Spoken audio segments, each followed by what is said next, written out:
හරි ළමයි අයබෝන්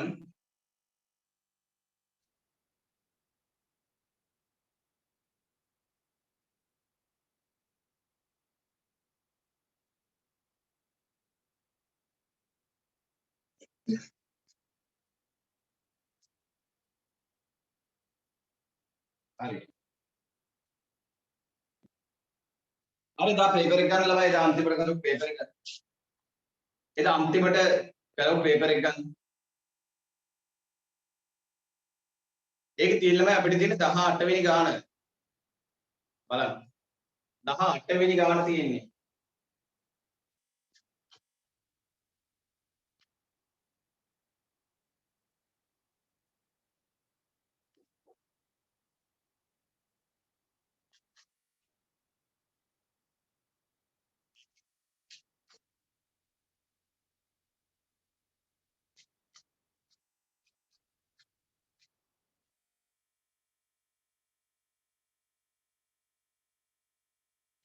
හරි 18 වෙනි ගාන ළමයි ඒකේ තියෙනවා 16 94 අනුපාතය සරලම ආකාරයෙන් දක්වන්නලු මෙන්න මේ වගේ බලන්න 16 94 මෙන්න මේක ළමයි සරලම ආකාරයෙන් දක්වන්නලු හරි සරලම කියන්නේ කුඩාම නේද ළමයි දැන් මේක කුඩාම ආකාරයෙන් දක්වන්නලු ඒතර මේක කුඩාම කරන්න නම් බෙදන්න ඕන නේද දැන් මේ අනුපාතය ළමයි කුඩා කරලා දෙන්න සරල කරන්න කියන්නේ සරල කරනවයි කියන්නේ කුඩා කරන්නලු හරි මෙන්න මේ අනුපාතය ළමයි සරලම ආකාරයෙන් අහනවා සරලම කියන්නේ කුඩාම කරන එක මේක කුඩා කරන්න නම් බෙදන්න ඕන මේ දෙකම ළමයි 4ෙන් බෙදන්න පුළුවන් නේද මේකත් 4ෙන් බෙදෙනවා මේකත් 4ෙන් බෙදෙනවා එහෙනම් 4ෙන් බෙදලා දාන්න බලන්න 16 4ෙන් බෙදුවොත් 4යි මේක 4ෙන් බෙදුවොත් 4යි මේ 4 4ෙන් බෙදුවොත් තමයි 1යි එන්න මේ සංඛ්‍යා දෙකම 4ෙන් බෙදුවා ඊට පස්සේ එනව නේද ළමයි කුඩාම එක ඒකට තමයි කියන්නේ සරලම අනුපාතය මෙන්න සරලම අනුපාතය ලියා ගන්න එක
හරි බලයින්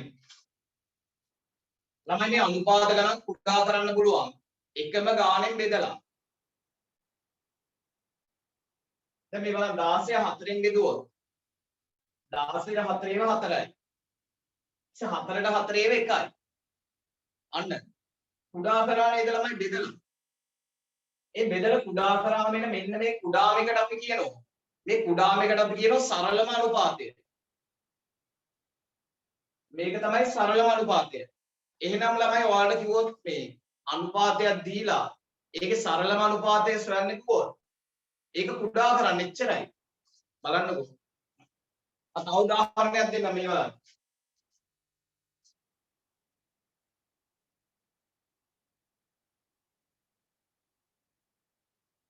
මෙන්න මේක තමයි සරලම අනුපාතයක් කරන්නේ කොහොමද? බලන්නකෝ. මේක සරලම කරන්න කිව්වොත් තමයි ඔයාලට පේනවද මේ දෙකම 6න් බෙදන්න පුළුවන් නේද? මේ දෙකම බෙදන්න පුළුවන් 6න්. අපි බෙදමු පොඩ්ඩක්. 18 6න් බෙදුවොත් 18ට 6 ඒවා 3යි. 24 6න් බෙදුවොත් 24ට 6 ඒවා 4යි. මෙන්න. අන්න එහෙම ළමයි දැන්. දැන් මෙතන 6න් බෙදපු නිසා මෙතනත් 6න්ම බෙදන්න ඕන. එතන කුඩා වෙලා එකක් එන ඕනේ. මේ කුඩා එකට අපි කියනවා සරලම අනුපාතය. ලේසි නේද? එන ළමයි අනුපාතයක් සරල කරන එක ලේසි. හරි. චුරයි. ඊට පස්සේ බලමු ළමයි 19 වෙනි ගාන. 19 වෙනි ගාන බලමු.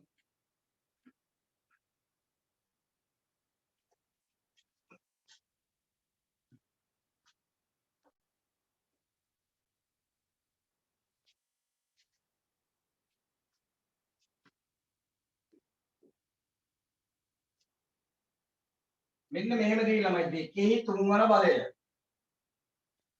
එසේ මෙතන හිස්තනවා.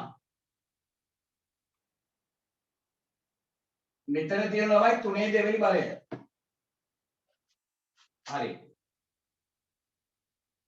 අපිට දාන්න කියන ළමයි හිස් කොටුවට විශාල කුඩා හෝ සමාන සුදුසු සංකේත තෝරා ලියන්න. හරි. චුට්ටක් ඉන්නකො බලන් ඉන්න ළමයි. ඔන්න මතකද ළමයි මේ දෙකෙහි තුන්වන බලයේ අගය සොයන විදිය. දෙකෙහි තුන්වෙනි බලයේ විහිදුවා ලියන හැටි මතකද? මගේ විහිදුවා ලියන්න බෝඩ් එක බලන්න. මේ දෙකේ තුන්වන බලය කියන්නේ ළමයි මේ බලන්න. දෙකේ තුන්වන බලය කියන්නේ විහිදුවා ලියන්න කිව්වොත් තෙවරක් දෙක. දෙකේ තුන්වන බලය නම් දෙකේව තුනක් ගුණ කරන්න ඕන. දෙකේ තුන්වෙනි බලය නම් මෙහෙම දෙකේව තුනක් ගුණ කරන්න. බලන්න සුළු කරලා කීයද කියලා. දෙවරක් දෙක 4යි. දෙවරක් දෙක 4යි. ඒතර 4ේම දෙකක් 8යි. එහෙනම් දෙකේ තුන්වෙනි බලය කියන්නේ 8යි. ඊට පස්සේ බලන්න මේ තුනේ දෙවන බලය. තුනේ දෙවන බලය කියන්නේ මෙහෙමයි. තුනේ දෙවන බලය නම් තුනේම දෙකක් ගුණ කරන්න. දැන් මේ බලා ගන්නකො. දෙකේ තුන්වන බලය කියන්නේ ළමයි දෙකේව තුනක් ගුණ කරනවා කියන එක. නේ? දෙකේව තුනක් ගුණ කරනවා කියන එක. ඒතර තුනේ දෙවෙනි බලය කියන්නේ ළමයි තුනේව දෙකක් ගුණ කරනවා කියන එක. ඒතර තුනේව දෙකක් ගුණ කරොත් තමයි 3 වරක් 3. 3 වරක් 3 9යි නේද? අන්න. දැන් අපිට මේ වගේ උත්තර ලැබිලා තියෙනවා. දෙකේ තුන්වෙනි බලය කියන්නේ 8යි. තුනේ දෙවෙනි බලය කියන්නේ 9යි. ඕඩේ බලන්න. ළමයි දෙකේ තුන්වෙනි බලය කියන්නේ 8යි නේ. දෙකේ තුන්වෙනි බලය කියන්නේ 8යි. මේකේ උත්තරේ 8යි. තුනේ දෙවෙනි බලය කියන්නේ මේකේ උත්තරේ 9යි නේද? දැන් මේකේ උත්තරේ 8යි. මේකේ උත්තරේ 9යි. මේකේ උත්තරේ 8යි. මේකේ උත්තරේ 9යි. ඒතර මෙතන තියෙන්නේ මේ තියෙන්නේ 8ක්. මේ තියෙන්නේ 9ක්. මේ 9 ලොකුයි නේද ළමයි 8ට වඩා? ඔයාලා දන්න ඕනේ අසමානතා ලකුණේ අර ලොකු එක පැත්තට කට ඇරෙන්න ඕන නේද? ලොකු පැත්තට කට ඇරෙන්න ඕන. දැන් අපි දන්න දෙකේ තුන්වෙනි බලය කියන්නේ 8යි. 3 දෙවෙනි බලය කියන්නේ 9යිනේ. ඉතින් මෙතන 8 මෙතන 9. 9නේ ලොකු. 9 ලොකු නිසා ළමයි. මෙන්න මේ ලොකු පැත්තට කට ඇරෙන්න ඕන. එහෙනම් මෙන්න මේ විදිහට තමයි ස්ථන පුරවන්නේ. මතක තියාගන්න මේ අසමානතා ලකුණු වලදී විශාල පැත්තට තමයි කට ඇරෙන්න ඕන. හරි නේද ළමයි?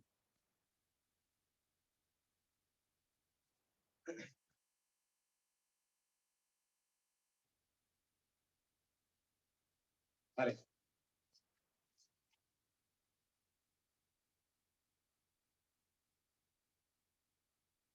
ඒක ලියාගන්න.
හරි.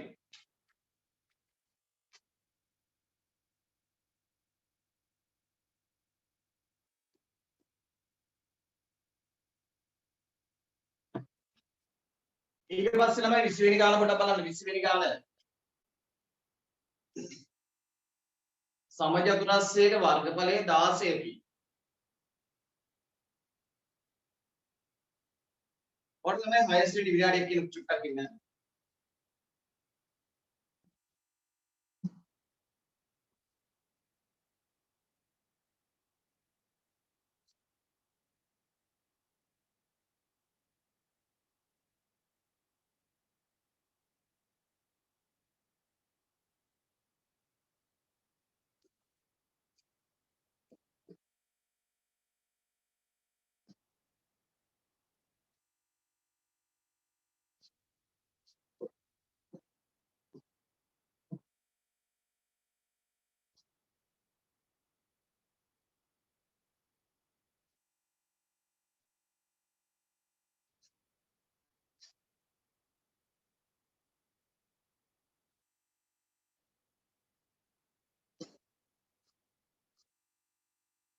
හරි.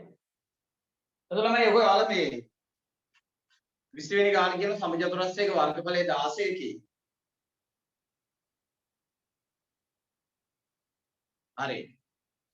ඔයාලට මතකද ළමයි වර්ගඵලය හොයන්නේ? බලන්නකෝ. වර්ගඵලයේ හෙව්වේ ළමයි ඔයාලා කොටු ගණන් කරලා නේද? දැන් උතර කියනවා ළමයි සමචතුරස්‍රයක වර්ගඵලය 16ලු. එහෙනම් මම රූපයක් කරලා පෙන්නන්නද? බලන්න 20 වෙනි ගාන.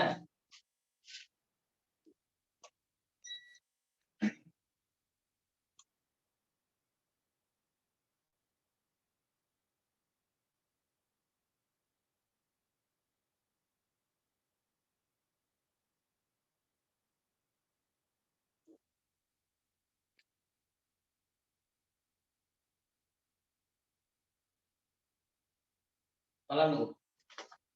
මෙන්න මේක තමයි ඔය කියන රූපේ ළමයි. ඔයාලා මතකද ඒක? ඔයාලට මතකද මේ වගේ රූපයක් දීලා වර්ගඵලය සොයන්න කිව්වොත් කොටු ගණන් කරලා නේද වර්ගඵලය හොයන්න මම කියලා දුන්නේ. කොටු ගණන් කරන්නේ 1 2 3 4 5යි 6යි 7යි 8යි 9 10 11 12 13 14 15 16 අන්න මෙන්න මේ සමචතුරස්‍රයේ වර්ගඵලය ළමයි 16යි. වර්ගඵලය හොයන්නේ හැමතිස්සෙම කොටු ගණන් කරලා.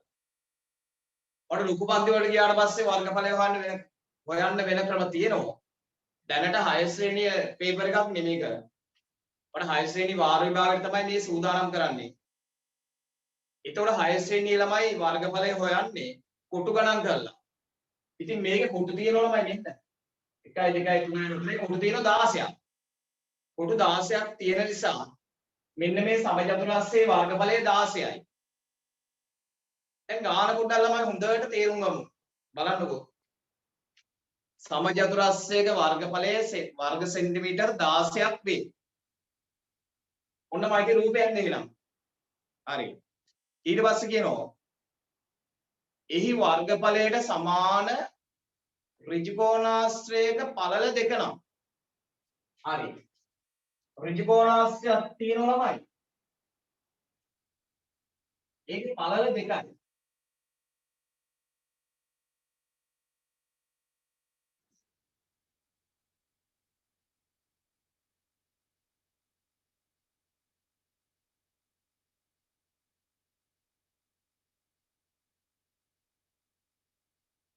මේ බලන්න.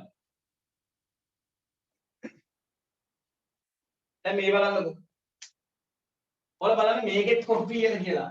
1යි 2යි 3යි 4යි 5යි 6යි 7යි 8යි 9යි 10යි 11යි 12යි 13යි 14යි 15යි 16යි. මේකෙත් කොටු 16යි. මේ ඍජුකෝණාශ්‍රයක් නේ. මේ ඍජුකෝණාශ්‍රයේත් කොටු 16යි. එහෙනම් මේකේ වර්ගඵලයක් තමයි 16යි. මේකේ වර්ගඵලයක් 16යි. බලන්නකෝ. ඒක තේරුම් ගන්න පුළුවන් නේ. මේ සමචතුරස්‍රයේ වර්ගඵලය 16යි. කොටු 16යි නේ. මේ ඍජුකෝණාශ්‍රයේත් කොටු 16යි. එහෙනම් මේකෙත් වර්ගඵලය 16යි. හරි. බලන්න. නමුත් මේක ළමයි පළල පැත්තට තියෙන කොටු දෙකයි නේ. පළල පැත්ත කොටු දෙකයි. දිග පැත්ත බලන්න. 1යි 2යි 3යි 4යි 5යි 6යි 7යි 8යි. දිග පැත්ත 8යි නේද ළමයි? හරි. අපෙන් අහනවා පළල සෙන්ටිමීටර් 2 නම් එහි දිග සොයන්නලු. දිග 8යි නේද ළමයි? පළල 2 නම් දිග කීයද අහනවා? දිග 8යි. උත්තරේ ලියන්න ළමයි 8යි cm. රූප අඳින්න ඕනේ නැහැ. ඇඳත් කමන්න ඕනේ පොඩියට. පොඩියට ඕනම නම් ඇඳ ගන්න. දිග අහන්නේ ළමයි දිග සෙන්ටිමීටර් 8යි.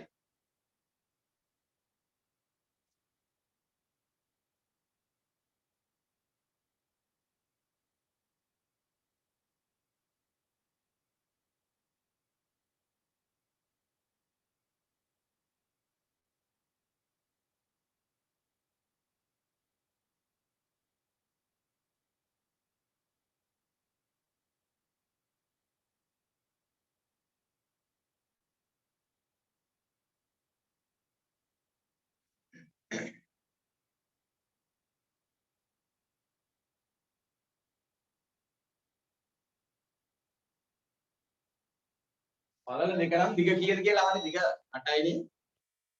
හරි. ඊට පස්සේ ළමයි බලමු දෙක කොටස.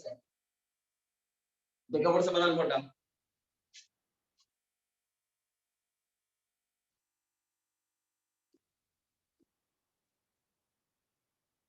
දෙක කොටසේ ළමයි පළවෙනි ගානේ ඒ කොටස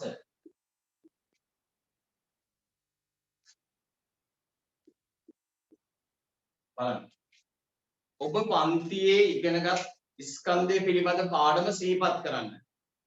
ඔයාලම ඉගෙනව නේද ළමයි ස්කන්ධය කියලා පාඩමක් 6 ශ්‍රේණියේදී. දැන් ඒක මතක් කරන්නලු. ඊට පස්සේ කියනවා මෙහෙම. මෙහිදී ළමයෙක් ඝන, ද්‍රව, වායු යන සියල්ලටම ස්කන්ධයක් ඇති බව පවසයි. අහන්න ළමයි. ඔය සාමාන්‍යයෙන් ඔයාලා ස්කන්ධය කියලා හිතන්නේ බරනේ ළමයි.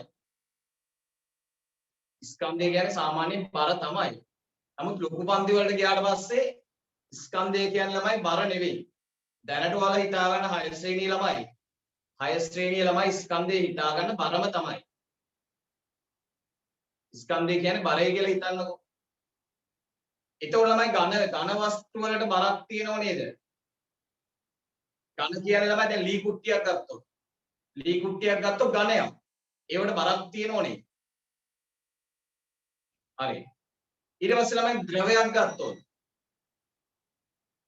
අපි හිතමු ගමු වතුර බාල්දියක්. ඒක ද්‍රවනේ. ඒ වතුර බාල්දියක් ගත්තොත් ළමයි ඒක ද්‍රව. ඒකටත් තියෙනව නේද බරක්? එහෙනම් ද්‍රව වලටත් ස්කන්ධයක් තියෙනවා. වායු වලට ස්කන්ධයක් තියේද? චැට් කරන්න. වායු වලට බරක් තියේද? චැට් එකට දාන්න ළමයි.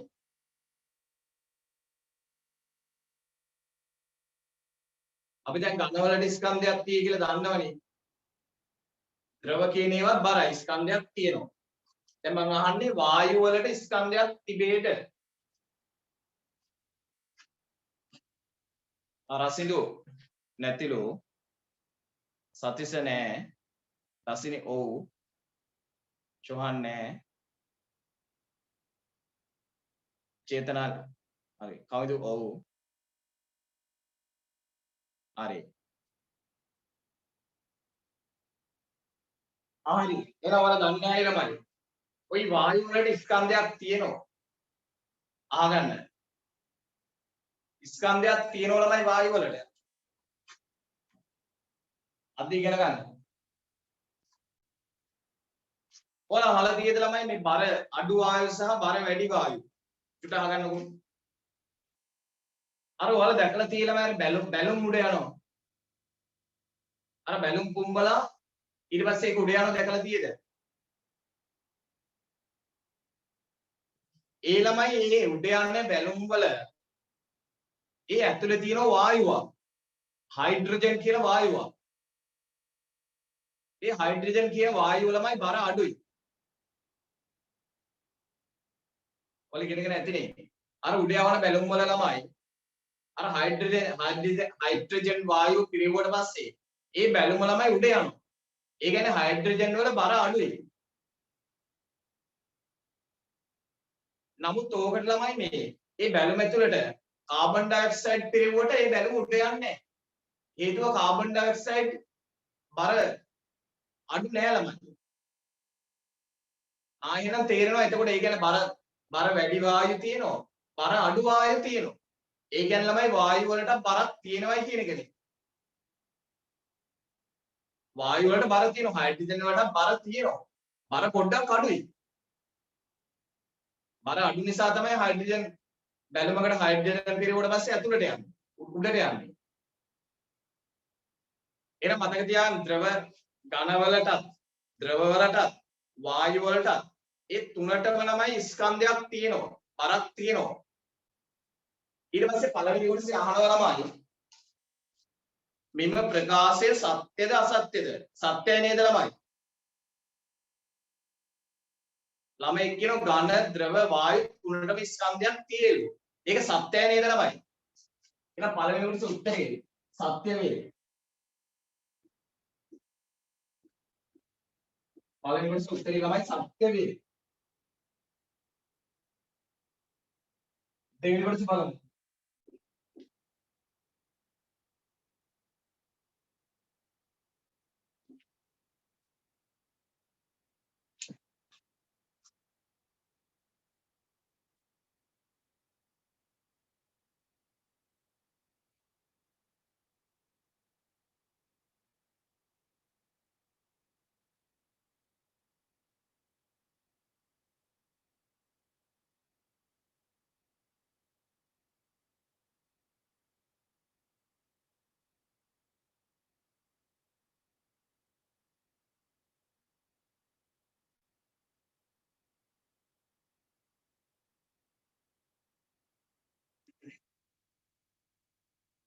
හරි. ඊට පස්සේ ළමයි ඔයාලට මම ස්කන්ධේ පාඩමේදී කියලා දුන්න මතකද? මේ අර කුඩාම ස්කන්ධ ළමයි කුඩාම ස්කන්ධ මනින්නේ මෙන්න මේවයි. මිලිග්‍රෑම් වලින්. මතකද? කුඩාම ස්කන්ධ මනින්නේ මිලිග්‍රෑම් වලින්. අර බෙහෙත් පෙත්තක වගේ ළමයි. බෙහෙත් පෙති අර කුඩා බෙහෙත් පෙති තියෙන්නේ. ඒ කුඩා බෙහෙත් පෙත්තක ඒ වගේ ඒවායි ස්කන්ධේ මනින්නේ මිලිග්‍රෑම් වලින්. ස්කන්ධේ ගොඩාක් අඩුයිනේ. බෙහෙත් පෙති වල ළමයි ස්කන්ධේ ගොඩාක් අඩුයිනේ. එහෙනම් බෙහෙත් පෙති වල ස්කන්ධේ මනින්නේ මිලිග්‍රෑම් වලින්. ඊට පස්සේ දැන් ටිකක් වැඩි වුණොත් ළමයි කඩේට ගිහිල්ලා සීනි ගේනවා. සීනි ගේන ග්‍රෑම් 500ක්. අන්න සීනි වගේ ඒවා ළමයි සීනි වගේ ඒවා ග්‍රෑම් වලින් මනින්න පුළුවන්. දැන් කුඩාම ස්කන්ධ නම් මිලිග්‍රෑම් වලින් මනින්නේ. ඊට වඩා ටිකක් විශාල නම් ග්‍රෑම් වලින්. තව ටිකක් විශාල නම් ළමයි දැන් හාල් වගේ ගේනවා නම් ඔන්න සහල් ගේනවා කිලෝග්‍රෑම් 25ක්. ඒ සහල් වගේව මනින්නේ ළමයි කිලෝග්‍රෑම් වලින්. සහල් ගේනකොට ගොඩක් ගේනෝනේ. සහල් ගොඩාක් ගේන නිසා ඒක මනින්නේ කිලෝග්‍රෑම් වලින්. දැන් කඩේට ගිහිල්ලා ගේනෝ සහල් කිලෝග්‍රෑම් 25 සහල් මිටියක්. අන්න. දැන් කඩේට ගිහින් ඉල්ලන්නේ නැහැනේ ළමයි. මුදලාගෙන් ඉල්ලන්න එපා සහල් ග්‍රෑම් 25ක් දෙන්නේ කියලා. ග්‍රෑම් 25 කිලෝ මෙන්න මෙහෙම අතර පොට්ටක් දෙවි. හරි. එතකොට ළමයි සහල් වගේ ඒවා මේ බර ගොඩක් වැඩිනේ. ඒව මනින්නේ ළමයි කිලෝග්‍රෑම්. සහල් ග්‍රෑම් 250ක් ඉල්ලන්නේ නැහැනේ කවුරුවත්. සහල් හරියට ගිහිල්ලා ඕන සීනි ග්‍රෑම් 250ක් ගන්න පුළුවන්. සීනි වගේව ග්‍රෑම් වලින් සාමාන්‍යයෙන් ගන්නවා. ඊට පස්සේ ළමයි අර සහල් වගේව ගොඩාක් ගේන නිසා ඒව මනින්නේ ළමයි කිලෝග්‍රෑම් වලින්.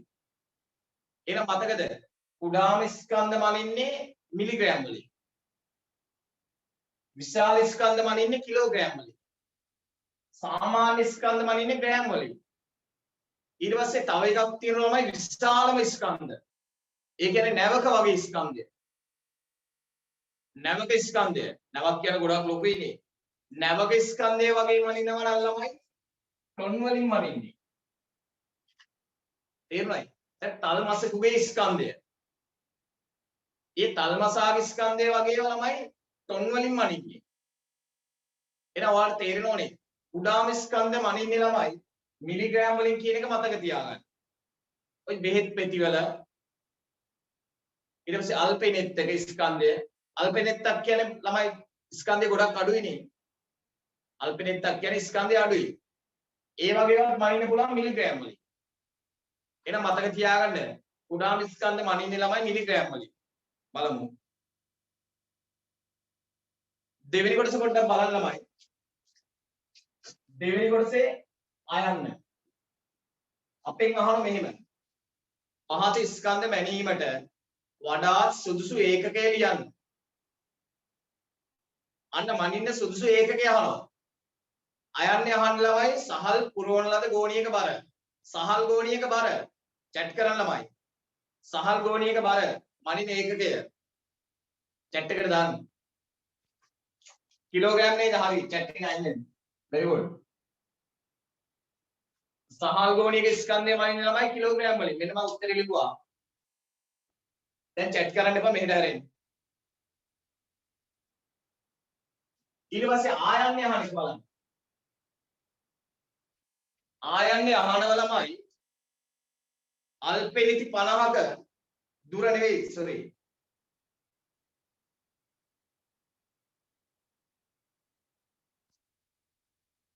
එතන පොඩි වැරද්දක් තියෙනවා. අල්පෙනිති 50ක දුර කියලානේ තියෙන්නේ ළමයි. ඒක බර කියලා හදාගන්න. අල්පෙනිති 50ක බරයි. අල්පෙනිති කියන ළමයි යතුරු කටු කියලාත් කියනවා. හරි. ඔතන ආයන්නේ අහන ළමයි අල්පෙනිති 50ක බර. සාමාන්‍ය ළමයි අල්පෙනිති කියන්නේ ගොඩාක්ම බර අඩුයිනේ. එහෙනම් අල්පෙනිති 50ක බර මනින්න වෙන්නේ මිලිග්‍රෑම් වලින්. එහෙනම් ආයන්නේ උත්තරේ ළමයි මිලිග්‍රෑම්. අන්න. අල්පෙනිති 50ක බර මනින්නේ මිලිග්‍රෑම් වලින්.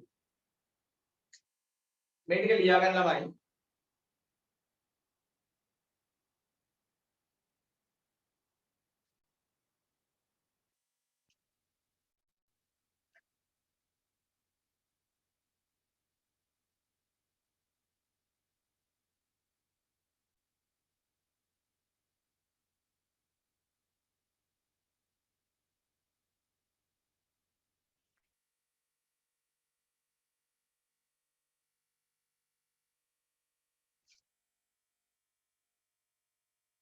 මේ පේපර් එක කවුරුත් print කරගත්තනේ නේ?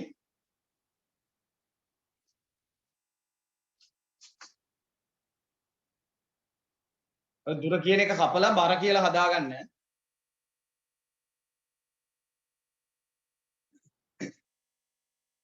හරි.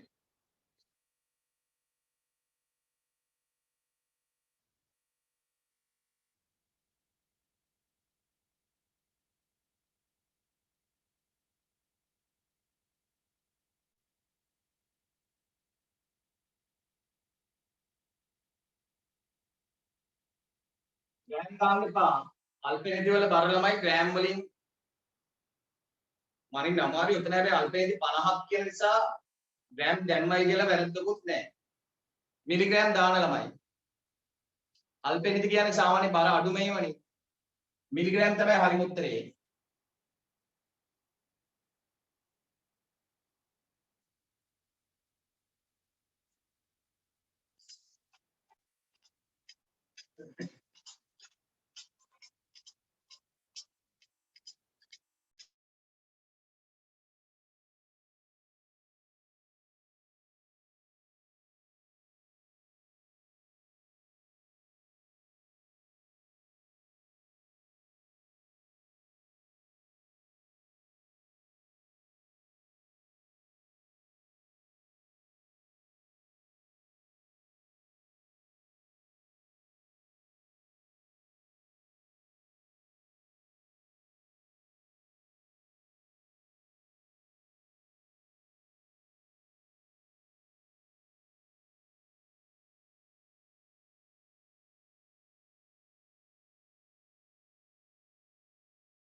හරි. ඊට පස්සේ තියෙනව නේද ළමයි වගුවක්. බලන්නකෝ.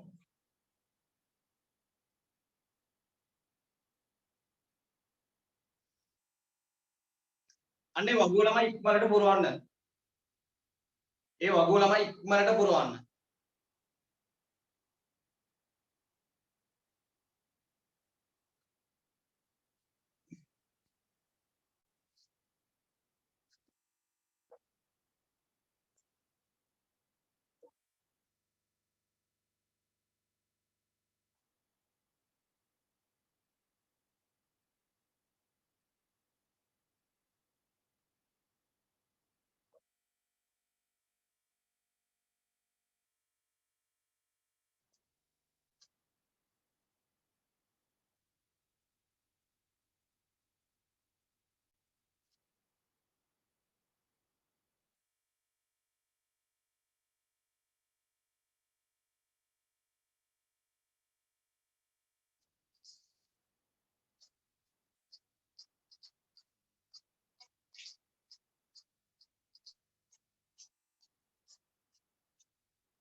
හරි. ළමයි මෙන්න මේ වගු පුරවන්නනේ තියෙන්නේ අපිට. බලන්නකෝ. බලන්න. එතකොට මෙතන බලන්න කවුරුත් බලන් ඉන්න. ඉස්සෙල්ලම තියෙන ළමයි ආහාර ද්‍රව්‍ය සහල්. මුලින්ම තියෙන ආහාර ද්‍රව්‍ය සහල්නේ. එතකොට මෙතන දාලා තියෙන සතියකට අවශ්‍ය ප්‍රමාණය. හරි. මේ ගෙදරක් ගැන ළමයි කියන වැත්තේ. ගෙදරක් ගැන තමයි කියන්නේ. නේ? එක ගෙදරකට ළමයි සතියකට අවශ්‍ය සහල් ප්‍රමාණය කිලෝග්‍රෑම් 11. ඒ ගෙදරට සතියට ඕනලු සහල් කිලෝග්‍රෑම් 11. හරි. ඊට පස්සේ මෙතන දාලා තියෙන ළමයි කිලෝග්‍රෑම් එකක මිලනේ රුපියල් 82යි. සහල් කිලෝග්‍රෑම් එකක මිල ළමයි රුපියල් 82යි. හරි. ඊට පස්සේ සතියක වියදම අහමුනේ. ලේසි නේද ළමයි? බලන්නකෝ. සහල් කිලෝග්‍රෑම් එකක මිල 82යි. සතියට ඕනලු සහල් කිලෝග්‍රෑම් 11. එහෙනම් ඉතින් ළමයි සතිය වියදම හොයන්නේ 82 11ක් නේද? සතිය වියදම කියන්නේ ළමයි 82 11. ඒ සහල් කිලෝග්‍රෑම් එකක් 82යි. සතියට අවශ්‍ය කිලෝග්‍රෑම් 11යි. කිලෝග්‍රෑම් එකක් 82යි. සතියට කිලෝග්‍රෑම් 11ක් යනෝනේ. ඒතර 82 11. 82 11ක් වැඩි කරොත් තමයි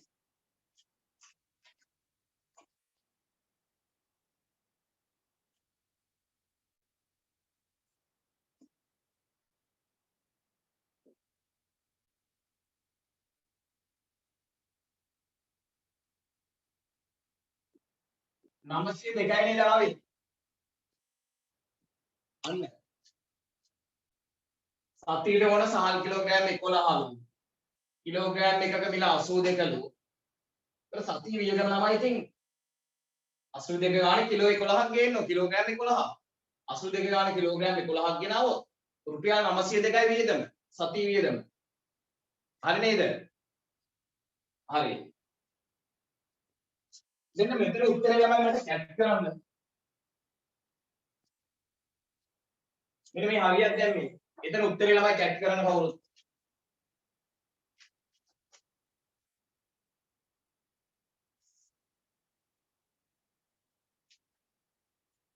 Avis very good. Udit very good.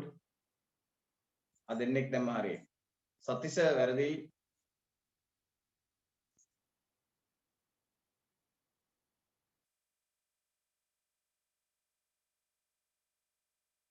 Dhanushka වැරදි, කවින්ද වැරදි, හිරණ්‍ය වැරදි.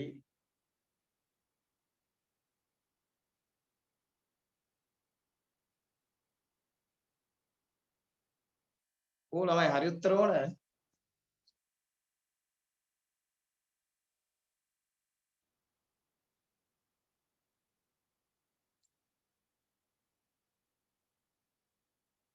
තෙසන්දි වැරදි, තසිනි වැරදි.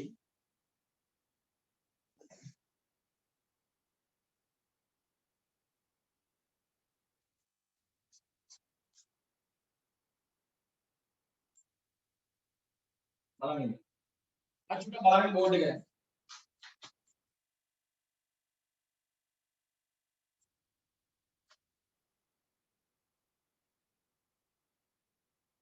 මේ බලන්නකො. හාල්මැස්සු තේලිය කවුරුත් හොඳට බලන් ඉන්න. හාල්මැස්සු තේලිය. මෙතනින් බලාගෙන ළමයි කිලෝග්‍රෑම් මේ තියෙන්නේ. කිලෝග්‍රෑම් එකක මිල. මෙන්න දාලා තියෙනවා මේ. කිලෝග්‍රෑම් එකක මිල 420යි. අහගන්න. කිලෝග්‍රෑම් එකක මිල ළමයි 420ලු. ඒක හිතේ තියාගන්න. මේ හාල්මැස්සෝ මෙන්න එතන ලියලා දෙන කිලෝග්‍රෑම් එකක මිලනේ. කිලෝග්‍රෑම් එකක මිල 420යි. හාල්මැස්සෝ කිලෝග්‍රෑම් එකක් ළමයි 420යි. තේරුණාද? හිතේ තියාගන්න එක. හාල්මැස්සෝ කිලෝග්‍රෑම් එකක් 420යි. දැන් මට ඔයාලා chat කරන්න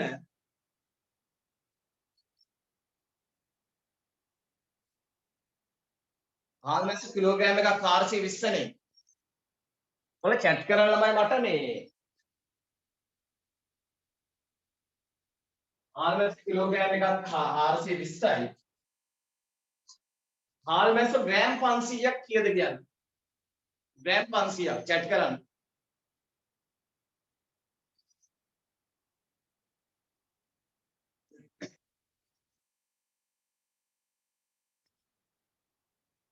කිලෝග්‍රෑම් එකනේ 420. ග්‍රෑම් 500ක් කීයද කියන්නේ? ග්‍රෑම් 500ක් කියන්නේ කිලෝග්‍රෑම් එකකින් භාගයක්නේ. මේක දෙකට බෙදලා ගන්න පුළුවන් නේද ළමයි? 210යිනේ very good. හරි chat එකේ අයින් වෙන්න. chat එකේ අයින් වෙන්න. හාල් මැස්ස කිලෝග්‍රෑම් එකක් 420 නම් හාල් මැස්ස ග්‍රෑම් 500ක් කියන්නේ දෙකට බෙදලා හොයන්න පුළුවන්. 420 දෙකෙන් බෙදුවොත් 210යි. හරි. දැන් මට කියන්න ඔයාලා හාල් මැස්සෝ ග්‍රෑම් 250ක් කීයද කියලා මට chat කරන්න. කිලෝග්‍රෑම් එකක් 420යි නේ. හාල් මැස්සෝ ග්‍රෑම් 250ක් කීයද කියලා chat කරන්න. අවිස් හරි. සොහන් හරි. කවුරු chat කරන්න ඕන? තිසරි හරි. මදිනු වැරදි. මදිනු ඉලක්කම් මාරුණක් දැන පොඩ බලන්න ආයේ. තස්සිනි හරි. දැන් මං අහන්නේ හාල් මැස්සෝ ග්‍රෑම් 250ක් කීයද කියලා. සදීස් වැරදි. උදිත් හරි. වර්ෂා හරි. රසින්දු හරි. දිනුකි හරි. කවිඳු හරි. සදීස් වැරදි. හිරන්‍යා වැරදි. මං අහන්නේ හාල් මැස්සෝ ග්‍රෑම් 250ක් කීයද කියලා. ධනුෂ්ක වැරදි.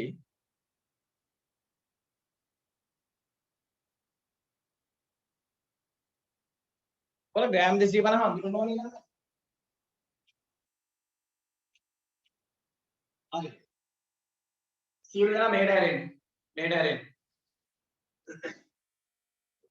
මෙතන කිලෝග්‍රෑම් එකක මිල 420ලු. කිලෝග්‍රෑම් එකක් කියන්නේ ළමයි 420යි නේ. එතකොට ඉතින් ග්‍රෑම් 500ක් කියන්නේ භාගයක් නේ එකකින්. කිලෝග්‍රෑම් එකකින් භාගයක් නේද ළමයි ග්‍රෑම් 500ක් කියන්නේ. ඒක දන්නවනේ කවුරුත් හරිය. ඒතර ග්‍රෑම් 500ක් කියන්නේ මේක දෙකට බෙදන්න. 420 දෙකෙන් බෙදන්න. 210යි නේ. ඔන්න ග්‍රෑම් 500ක් කියන්නේ 210යි. ග්‍රෑම් 500ක් ළමයි 210 නම් ග්‍රෑම් 500ක් දැන් මුදලාලිගෙන් ගිහින් ඉල්ලනවා මෙහෙම. මුදලාලි මට හාල් මැස්සෝ ග්‍රෑම් 500ක් දෙන්න. මුදලාලිගේ රුපියල් 250ක් ගන්න. ඊට තව කෙනෙක් ගිහින් ඉල්ලනවා 500ක් මිල්ලන්නේ නැහැ. තව කෙනෙක් ඉල්ලනවා ග්‍රෑම් 250ක්. ඒ කියන්නේ 500නුත් භාගයක්. ඉතින් ළමයි ග්‍රෑම් 500ක් 210 නම් ග්‍රෑම් 250ක් කියවම ඊටත් වඩා ඒකෙත් භාගයක් නේ. එහෙනම් 210ක් දෙකට බෙදන්න. 210 දෙකට බෙදුවොත් ළමයි 105යි නේද? හාල් මැස්ස ග්‍රෑම් 250ක් කියන්නේ 105යි. චුට්ටක් මේක තේරුම් ගන්න ළමයි. පොඩෙන්. දැන් ටික දෙනෙක් ගොඩක් ළමයි ඉස්සෙල් උත්තර වැරද්දුවා. අහගන්න. හාල් මැස්ස කිලෝග්‍රෑම් එකක් කියන්නේ 420යි. දැන් ග්‍රෑම් 500ක් කියන්නේ 210යි. 250ක් නම් ඒකත් දෙකට බෙදන්න. 210ක් කියන්නේ ළමයි 105යි. එහෙනම් හාල් මැස්ස ග්‍රෑම් 250ක් කියන්නේ 105යි නේද ළමයි? හාල් මැස්ස ග්‍රෑම් 250ක් ගෙනාවොත් ඒකට යන්නේ රුපියල් 105යි. හරි. දැන් මේ ගාන පොඩ්ඩක් බලමු ළමයි මේ පෙළේ ප්‍රමාණය කොහොමද කියලා මේ. ගෙනල්ලා තියෙන හාල් මැස්සන්. සතියකට අවශ්‍ය ප්‍රමාණය දීලා නැහැ. හාල් මැස්ස ළමයි සතියකට අවශ්‍ය ප්‍රමාණය කීයද කියලා දීලා නැහැ. සතියක වියදම දීලා ළමයිනේ. සතියට වියදම දීලා තියෙන්නේ රුපියල් 105යි. හාල් මැස්ස වලට සතියට වියදම් වෙලා තියෙන්නේ රුපියල් 105යි සතියක වියදම. හරි. එහෙනම් ළමයි සතියට කිලෝග්‍රෑම් එකක්වත් ගෙනල්ලා නැහැනේ. මම මේ කියන එක අහගන්න හොඳට අහගන්නකො. හාල් මැස්ස කිලෝග්‍රෑම් එකක් 420යි. කිලෝග්‍රෑම් එකක් 420යි. නමුත් සතියටම ගිහිල්ලා තියෙන්නේ මෙයාලට හාල් මැස්ස වෙනුවෙන්. ගිහිල්ලා තියෙන්නේ සතියටම ගිහිල්ලා තියෙන්නේ 105යි. සතියටම රුපියල් 105යි. ඉතින් රුපියල් 105ට ළමයි ගන්න පුළුවන් ග්‍රෑම් 250යි. එහෙනම් මෙයාලා සතියටම ගෙනල්ලා තියෙන්නේ හාල් මැස්ස ග්‍රෑම් 250යි කියලා තේරෙනවද? එයාලා සතියටම ගෙනල්ලා තියෙන්නේ හාල් මැස්ස ග්‍රෑම් 250යි. මේ බලන්න. එහෙනම් සතියකට අවශ්‍ය ප්‍රමාණය ග්‍රෑම් 250යි. අන්න උත්තර. කලබල වෙලා වරද්දන්න එපා දැන් මේවා. හරි. ඊට පස්සේ ළමයි මෙන්න මේකේ උත්තරේ හරිම උත්තරේ මට ඕන. වරද්දන්න එපා. ඔයාලට විනාඩියක් දෙන්නම්. හිතන්න. දැන් මේ chat කරන්න එපා. විනාඩියක් හිතන්නත් දෙන්නම්.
හරි. දැන් chat කරලා බලන්න මෙන්න මෙතන උත්තරේ කියන කියලා. එතන උත්තරේ chat කරන්න. රසින්දු හරි, කවින්දු හරි, සෝහන් හරි, උදිත් හරි. chat කරන්න. දෙනුගේ හරි, දෙව්මි හරි, ධනුෂ්ක වැරදි, තස්විනි හරි.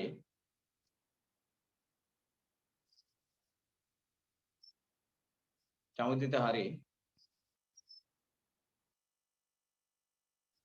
තිස්සරි වැරදි.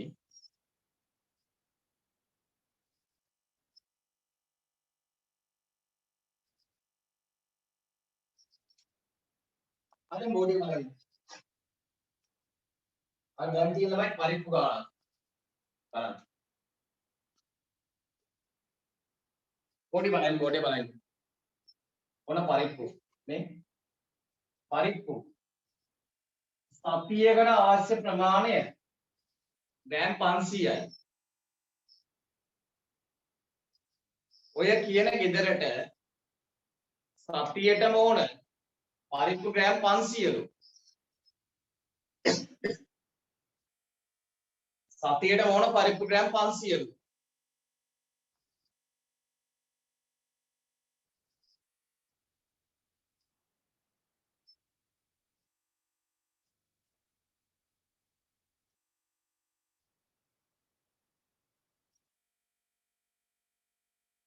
බලන්න.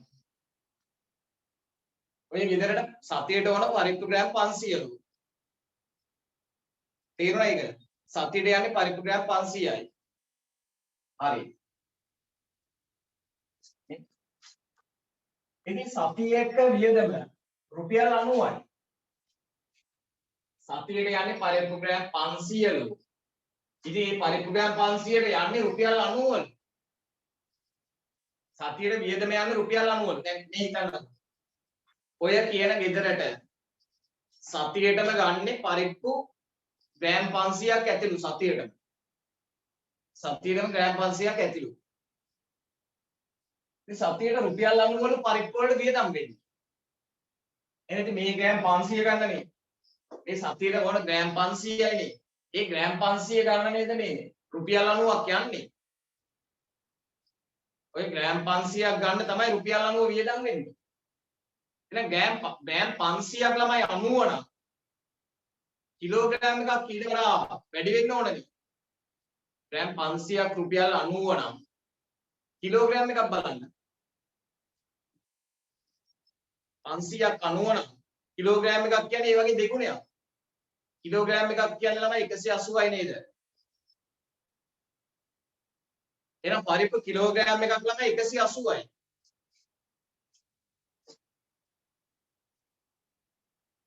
දැන් මේක හරිද කියලා නේද චෙක් කරන්නේ බලන්න. හරිද කියලා චෙක් කරන්නේ. පරිප්පු බලන්න. සතියකට අවශ්‍ය ප්‍රමාණය ග්‍රෑම් 500යි. ඔය ගෙදරට ඕන සතියේටම පරිප්පු ග්‍රෑම් 500ලු.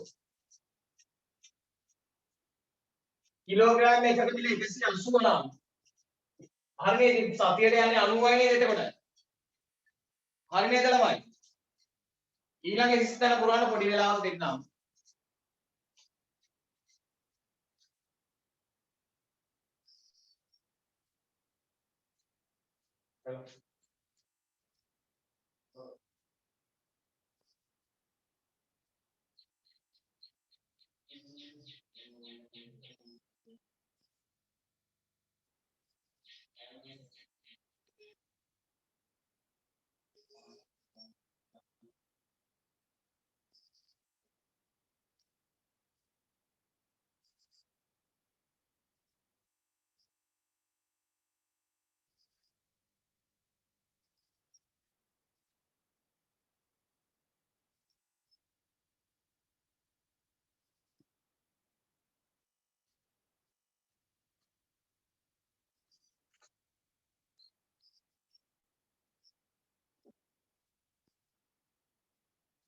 ඔන්න ළමයි සීනි එක තමයි අමාරුම එක. බලමු. මේක පොඩ්ඩක් හිතන්න අමාරුයි. අමාරුත් නෑ උනාට. ඔයාලා දැන් 7 ශ්‍රේණියේ ඉන්නේ ඔයාලට අමාරු නෑ.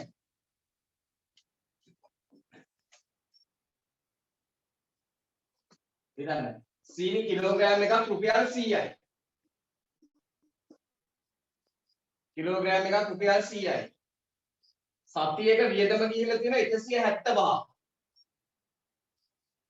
එහෙනම් කොච්චර ගෙනවලද කියලා මට කියන්න චැට් කරන්න. චැට් කරන්න. අවිස් හරි ලිමන්දි හරි චොහන් හරි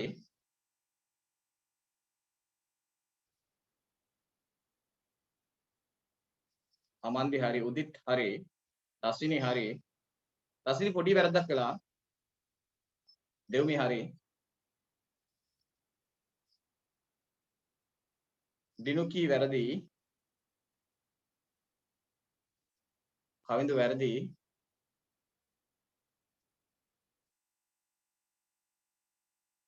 රසිනි වැරදි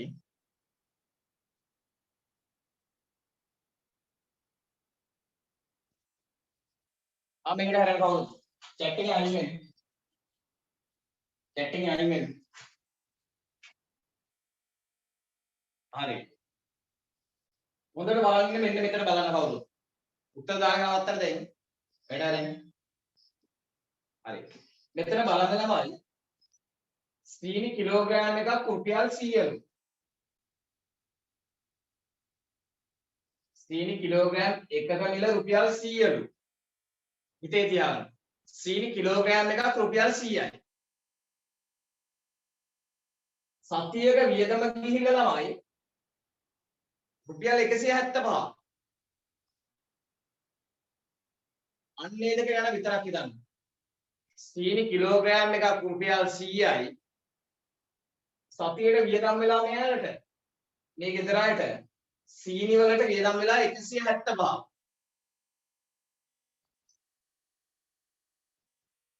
දැන් මෙහා ගන්න. දැන් මෙයාලා සීනි කිලෝග්‍රෑම් 1 නම් ගේන්නේ සතියට සීනි කිලෝග්‍රෑම් 1 නම් ගේන්නේ රුපියල් 100යි යන්නේ. කිලෝග්‍රෑම් 1ක මිල රුපියල් 100යි.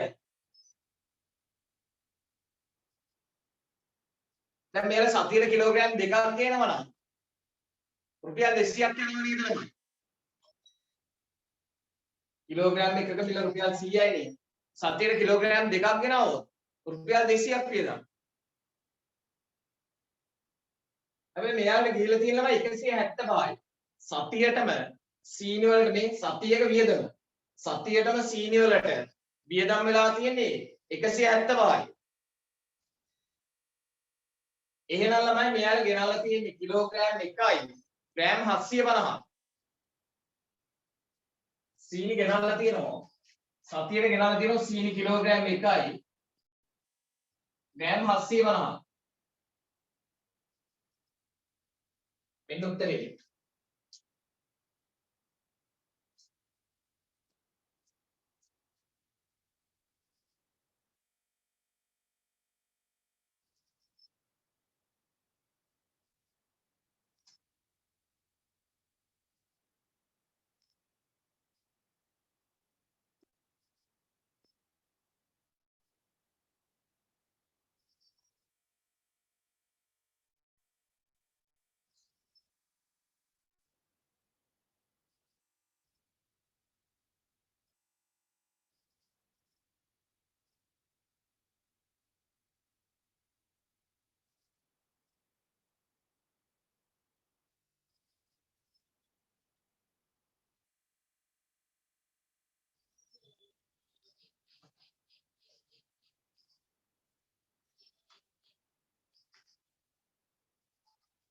හරි. ඊට පස්සේ ළමයි මෙතන දෙක එකතු කරන්න. මෙන්න මේ ටික එකතු කරලා මෙතන දාන්න ඕන. මේ බලන්නකෝ. හරි. ඉස්සෙල්ලා මේ ටික එකතු කරමු. මෙන්න මේ තේරි තුනම එකතු කරලා දාන්න ළමයි උත්තරේ. එකතු කිරීම වල දාන්න ඕනේ. එකතු කරලා දාන්න.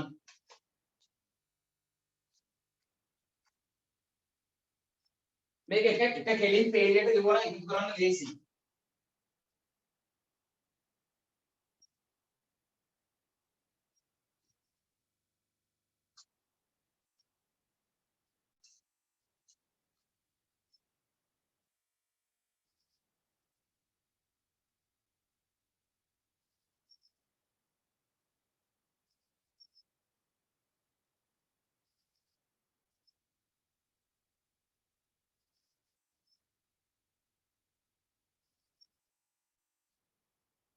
මෙන්න මේ තේරි දෙක ළමයි වල එකතු කරගන්නකො. මෙන්න මේ තේරි දෙක එකතු කරන්න. මේක පුළුවන් නේ කාටද?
මම බෝඩේ බලන්නේ කවුරුත් මේ ස්කන්ධය ගණන් ටික එකතු කරන විදිය බලා ගන්න. දැන් මෙතන තමයි සහල් කිලෝග්‍රෑම් 11යි නේ. සහල් කිලෝග්‍රෑම් 11 මේ බලන්න කියලා තියෙන්නේ. සහල් කිලෝග්‍රෑම් 11 කියන්නේ කිලෝග්‍රෑම් 11යි ග්‍රෑම් 0.3යි කියලා ලියන්න පුළුවන්. බලන්න. සහල් කිලෝග්‍රෑම් 11යි. ඊට හාල් මැස්සෝ ග්‍රෑම් 250යි. මේ හාල් මැස්සෝ ග්‍රෑම් 250යි.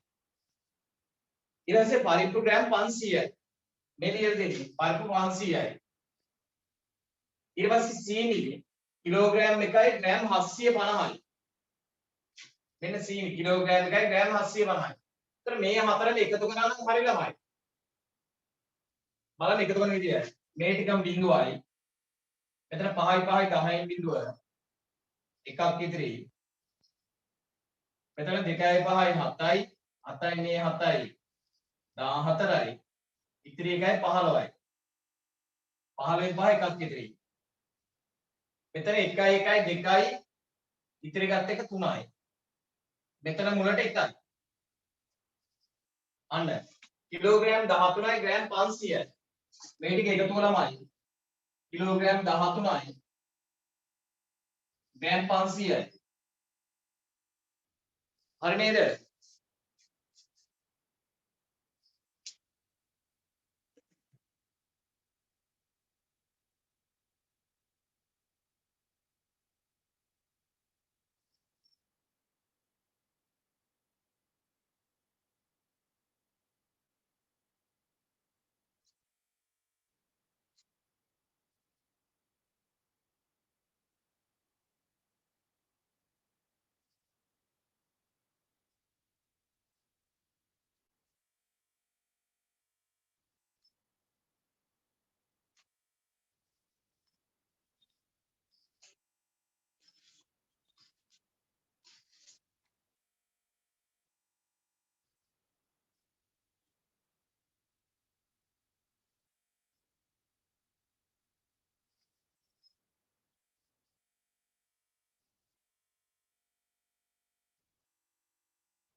හරි. ඊට පස්සේ ළමයි පළවෙනි හතරවෙනි කොටසේ අහනව නේද මේ ඉහත වගුවේ සඳහන් භාණ්ඩවල මුළු ස්කන්ධය මේ භාණ්ඩවල ළමයි මුළු ස්කන්ධය මෙන්න මුළු ස්කන්ධය ළමයි කිලෝග්‍රෑම් 13යි ග්‍රෑම් 500යි. එහෙනම් හතරවෙනි කොටසේ උත්තරේ දාගන්න. කිලෝග්‍රෑම් 13යි ග්‍රෑම් 500යි.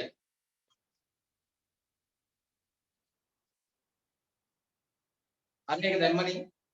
ඊට පස්සේ පස්වෙනි කොටසේ අහනවා ළමයි ඉහත වගුවට අනුව වැයවන මුළු මුදල. මෙන්න මෙයාට සතියට වැයවන මුළු මුදල ළමයි රුපියල් 462යි නේද? එදින් සතියක වියදමනේ.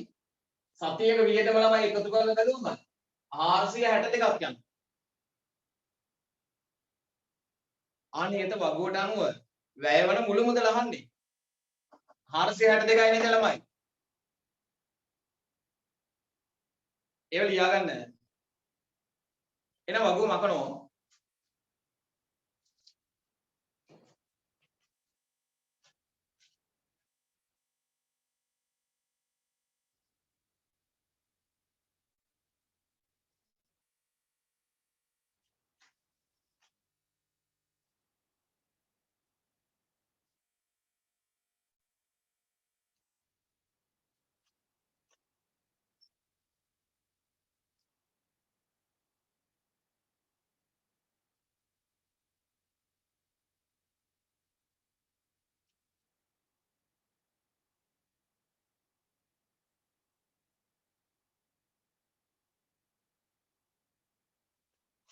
චුට්ටක් විනාඩියක් ඉන්න බලන්න.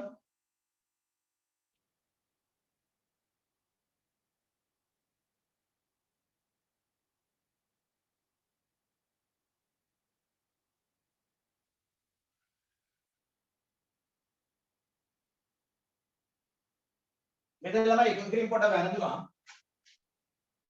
බලන්න බෝඩ් එක. ඔයාලා වැරදුන්නේ නැහැ නේ. මෙතන එකතු කරනවා ඉන්නේ 462 නෙවෙයි. පොඩයි.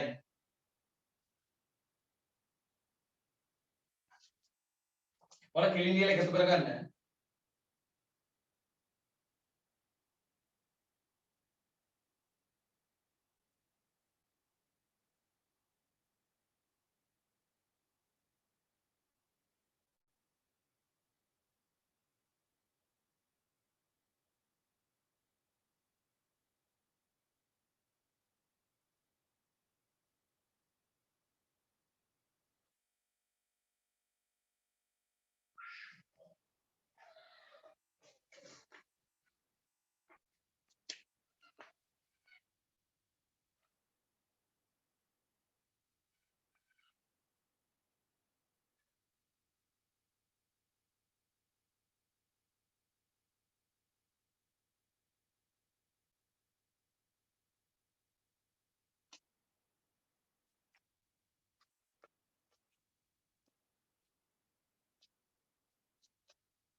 හරි.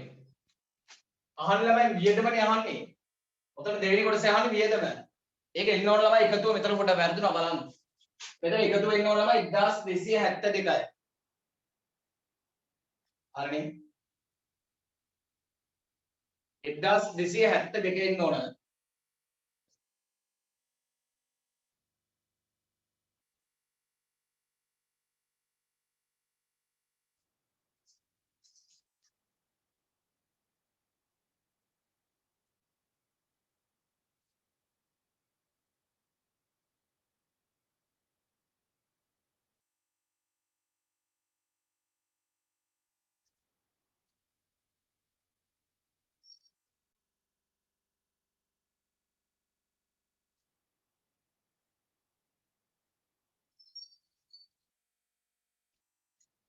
හරි. ඊට පස්සේ ළමයි B වල පළවෙනි කොටස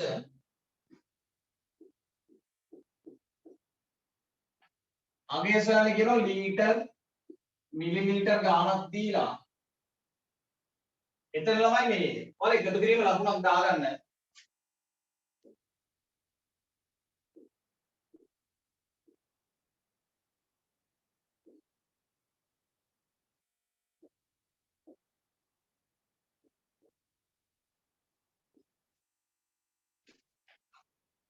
මෙන්න මේ ටික ළමයි එකතු කිරීම ලකුණ දාලා නැහැ. ඔයාලා එකතු කිරීම ලකුණ දාගන්න. එකතු කරලා තියෙන්නේ බලන්නකෝ. 5.5යි. මෙතන 5යි 2යි 7යි. මෙතන 6යි 7යි 13න් 3 එකක් ඉතිරි. මෙතන 5යි 3යි 8යි ඉතිරි එකයි 9යි. දෙන්න උත්තරේ ළමයි. ලීටර් 9යි මිලිලීටර් 375යි. හරි.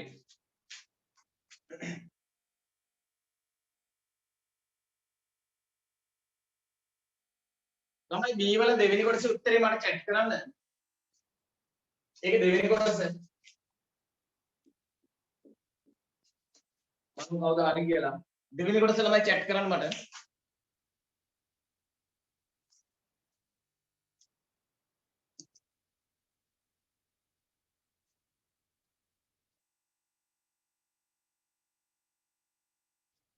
කවින්ද හරි.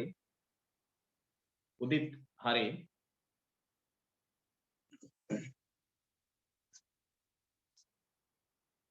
දෙවෙනි කොටස chat එකට දාන්න උත්තර.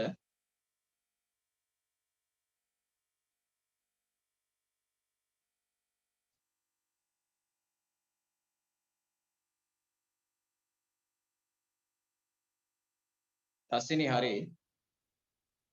ධනුස්ක හරි.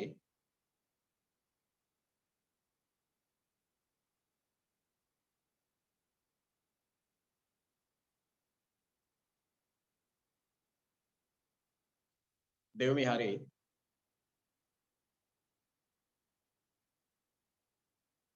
දෙනුකි හරි.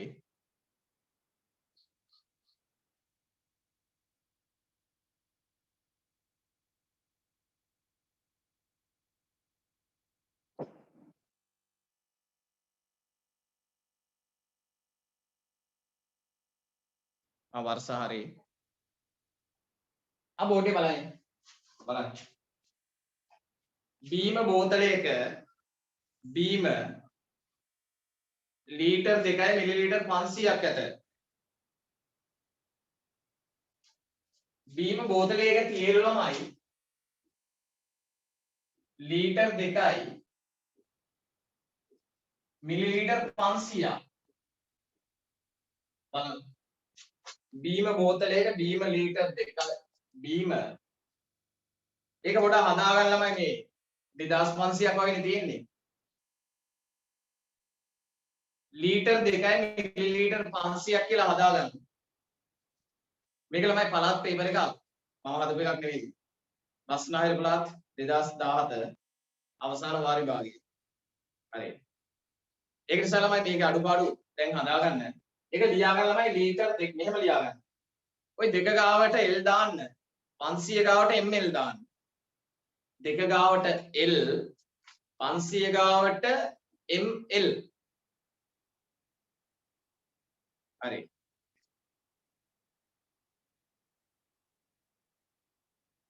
බලන්න. බීම බෝතලයක බීම ලීටර් 2යි මිලිලීටර් 500ක් ඇත. එයින් ළමයේ මිලිලීටර් 150ක් බීමට ගත්තේය. අන්න 150 ගාවත් ළමයි ml කියලා දාන්න. 150 ගාවත් දාන්න ml. හරි.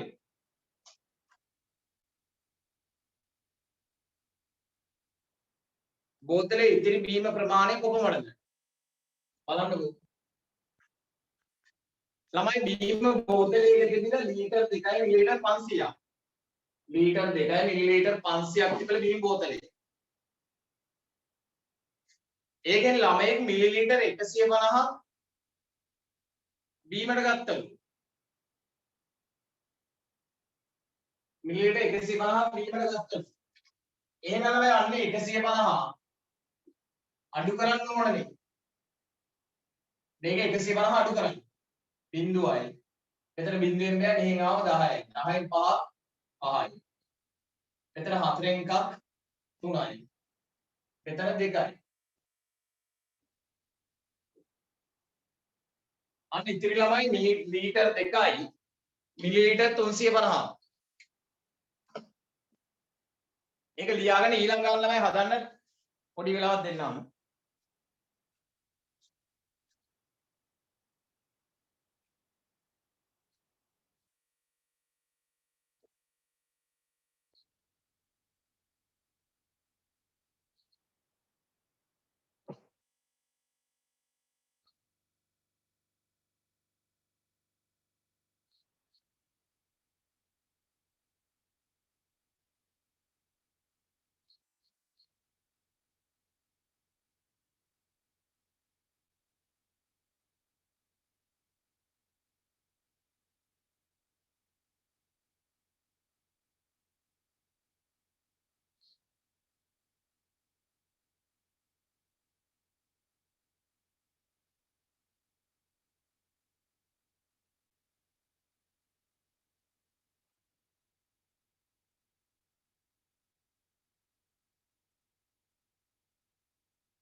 හරි.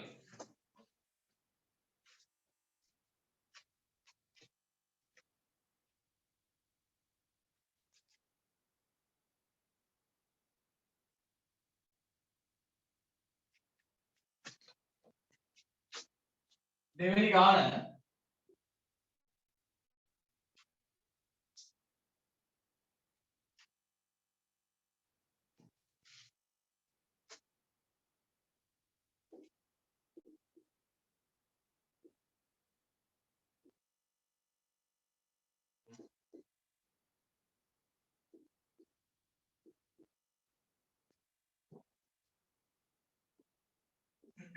හරි. ළමයි මේකේ පළවෙනි කොටසේ අහනවා රූපේ තත්ත අණුව දී ඇති ඍජුකෝණාශ්‍රයේ පරිමිතිය කොපමණද? මෙන්න මේක ළමයි පරිමිතිය අහනවා.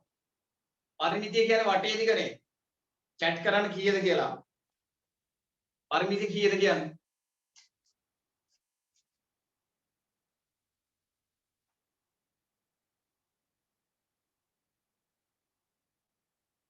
Udit, very good. Avis, very good. Satisha වැරදි. Satisha වැරදි. Rasindu වැරදි. Kavindu hari. Tasini hari. Varsa Imani hari.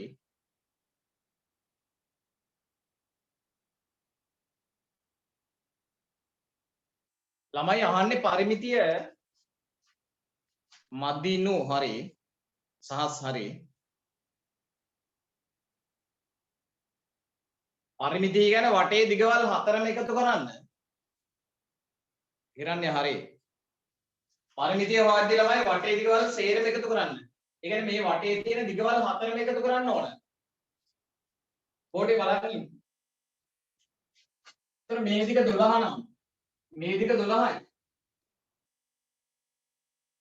ඊට පස්සේ මේක 6 නම් මේකත් 6යි.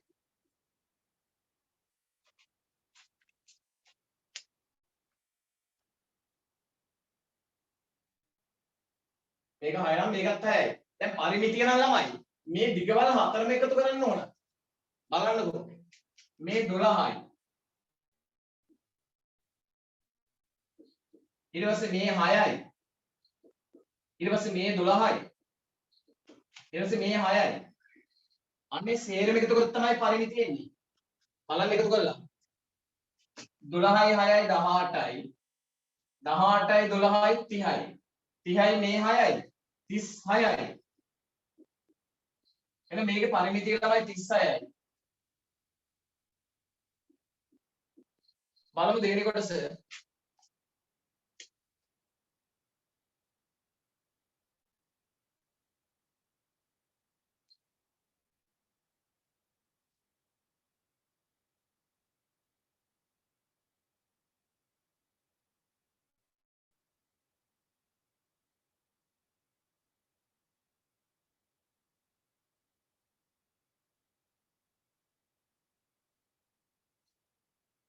හරි. දෙවෙනි කොටසේ උත්තරේ ළමයි chat කරන්න. දෙවෙනි කොටසේ උත්තරේ chat කරන්න.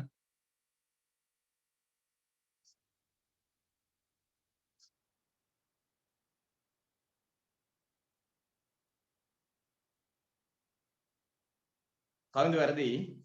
චේතනා හරි. සත්තිස්ස හරි.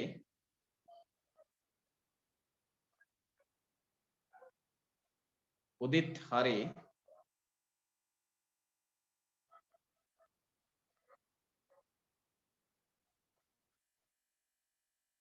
මදිනු වැරදි.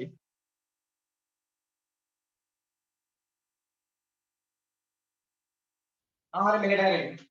මෙහෙට හැරෙන්න. දැන් චෙක් කරන්න එපා ඊමේල්. මෙහෙට හැරෙන්න. පොඩි බලන්න. මෙම ඍජු කෝණාශ්‍රය තුල ඇඳිය හැකි විශාලම සමචතුරස්‍රය. ළමයි මේක මේ බලන්නකෝ. මේක ඇතුලේ අඳින්න පුළුවන් විශාලම සමචතුරස්‍රය. ඔයාලට නම් මෙහෙම පොඩි සමචතුරස්‍රය මෙහෙම අඳින්න පුළුවන් මේ. ඔන්න පොඩි සමචතුරස්‍රයක් ඇඳලා.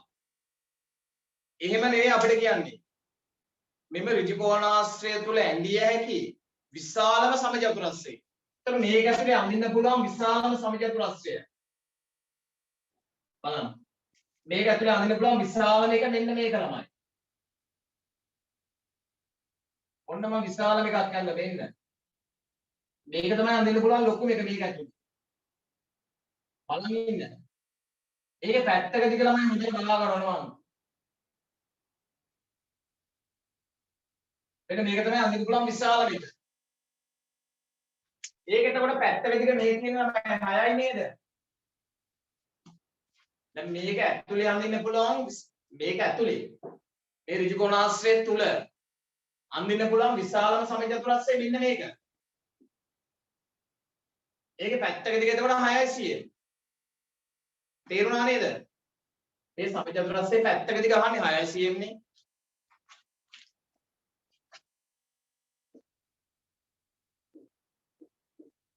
අලුත් තුන්වෙනි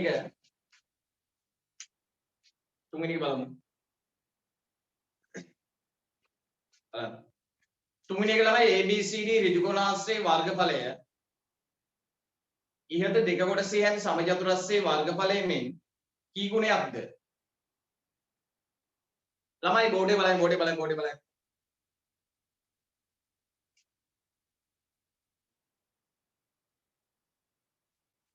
මෙන්න මේ ඍජු කෝණාශ්‍රයේ වර්ගඵලය අනින්නකෝ. මෙන්න මේ ඍජු කෝණාශ්‍රයේ වර්ගඵලය මෙන්න මේ දැන් ඇඳපු සමචතුරස්‍රයේ වර්ගඵලය මෙන් කී ගුණයක්ද කියලා අහන්නේ. හරි. ඔයාලා මෙහෙම හිතන්න ළමයි. ඔයාලා වර්ගඵලය හොයන්නේ 6 ශ්‍රේණියේ ළමයි වර්ගඵලය හොයන්නේ කොටු ගණන් කරලානේ. 6 ශ්‍රේණියේ ළමයි වර්ගඵලය හොයන්නේ කොටු ගණන් කරලා. එහෙනම් ඔයාලා හිතන්න ළමයි. අපි නිකමට හිතමු මේකේ තියෙන කොටු 10යි. මේකේ තියෙන කොටු 10 නම් ත්‍රිකෝණාස්සේ තියෙන මේ තමයි කොටු 20ක්.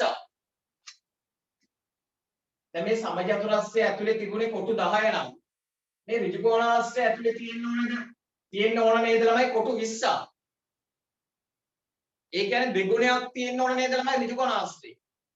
මේ සමචතුරස්‍රයේ මෙන්න මේ සමචතුරස්‍රයේ තියෙන කොටු ගාන වගේ දෙගුණයක් තියෙන්න ඕන මෙන්න මේ ඍජුකෝණාස්‍රයේ කොටු ගාන. එහෙනම් ඔයාලට තේරුණාද ළමයි මේ ඍජුකෝණාස්‍රයේ වර්ගඵලය අර මේ පස්සේ යනම මෙන්න මේ සමචතුරස්‍රයේ වර්ගඵලය වගේ දෙගුණයක් නේද ළමයි. අපෙන් අහන කී ගුණයක්ද කියලා බලන්න පොඩ්ඩක්.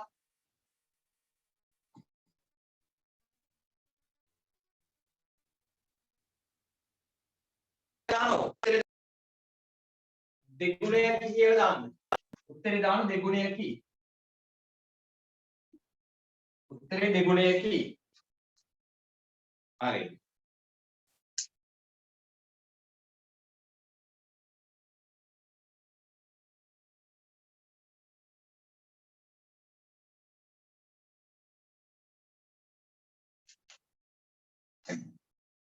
ඊට පස්සේ ළමයි B. හරි මේක ලියුවනේ දෙගුණයකි.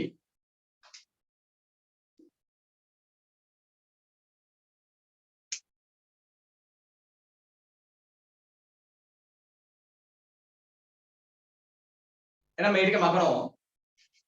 දැන් බලන්න ළමයි B කොටස. B කොටස බලන්න.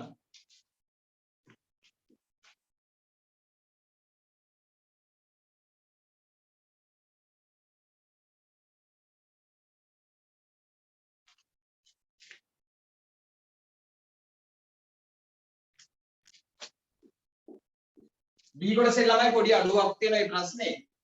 ඒක ඔයාලා හදාගන්න. බලන්න.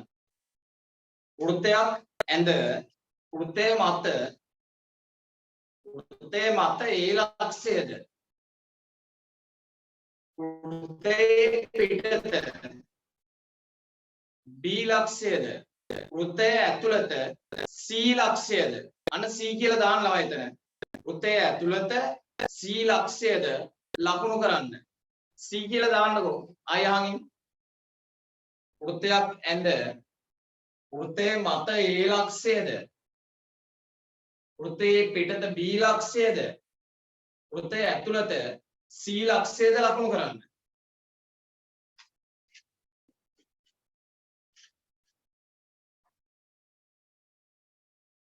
ඔන්න මේ වෘත්තයක් ඇඳලා අපිට කියන වෘත්තයේ මත A ලක්ෂය. වෘත්තයේ මත නම් ළමයි මෙතනම මේ කාර්ය මත නේද? වෘත්තයේ මත ලකුණු කරන්නලු A ලක්ෂය. ඔන්න වෘත්තයේ මත A ලක්ෂය. මේ ඩොට් එක තියන්නේ නම් වෘත්තයේ මත. මේ පාඩම මතකයිනේ? හරි. වෘත්තයේ මත A ලක්ෂයද? වෘත්තයේ පිටත B ලක්ෂයද? මේ වෘත්තයෙන් පිටත ළමයි. මෙන්න මේ වෘත්තයෙන් පිටත ලකුණු කරන්න B ලක්ෂය. වෘත්තයේ පිටත B ලක්ෂයද? වෘත්තයේ ඇතුළත C ලක්ෂයද? මෙන්න මේ වෘත්තයේ ඇතුළත ළමයි මෙන්න මේ වලින් හරි ලකුණු කරන්න C ලක්ෂය. හරිනේ? එතකොට A ලක්ෂයේ තියෙන වෘත්තයේ මත B ලක්ෂයේ වෘත්තයෙන් පිටත C ලක්ෂයේ ඉන්න වෘත්තයේ ඇතුළත මෙන්න මේ විදිහට ලකුණු කරන්නලු. ලේසි නේද ඒක? දැන් මේව ගන්නව පාඩම් හොඳේ මතකයිනේ?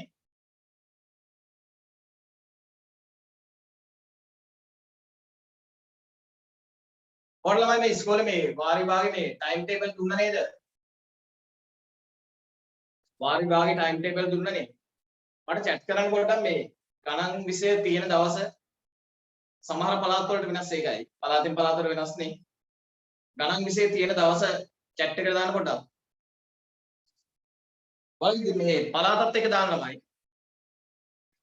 ගණන් විෂය තියෙන දවස දාන්න ළමයි පළාතත් එක්ක.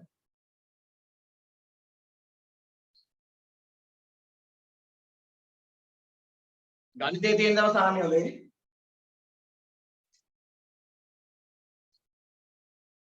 ගණිතයේ තියෙන දවස chat කරන්න පළාතත් සමග කුරුණෑගල දිස්ත්‍රික්කයේ අඟහරුවාදා බලමු. කො chat කරන්න ළමයි. එක ළමයා දන්නේ හරියට. හම්බන්තොට 28 වෙනිදා. උදිත් සඳුදා බස්නාහිර 25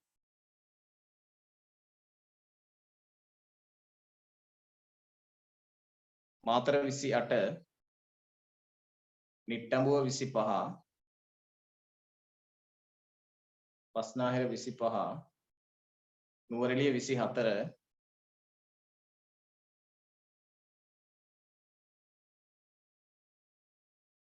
හරි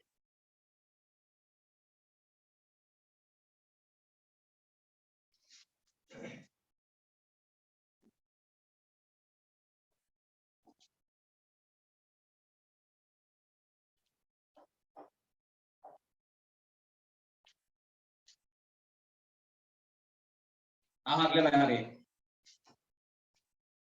ඊට පස්සේ දෙවෙනි ගාන පොඩ්ඩක් බලන්න.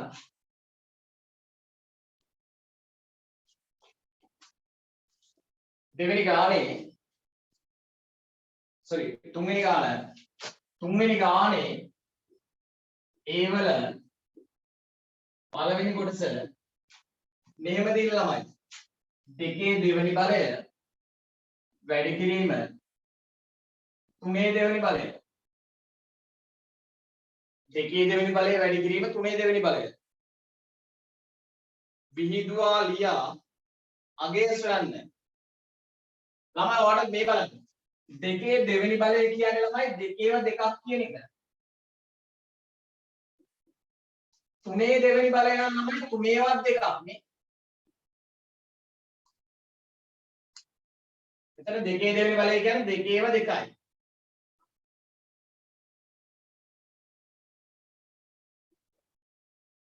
තුනේ දෙවෙනි බලය කියන්නේ ළමයි තුනේම දෙකයි. හරි. ඔන්න විහිදුවා ලිව්වා. ඒක තේරෙනවද නේ? තුනේ දෙවෙනි බලය නම් මේ තුනේම දෙකක්. විහිදුවා ලියා අගය සොයන්න. අගය සොයන්න ඉතින් වැඩි කරන්න. ඉතින් දෙවරක් දෙක 4යි.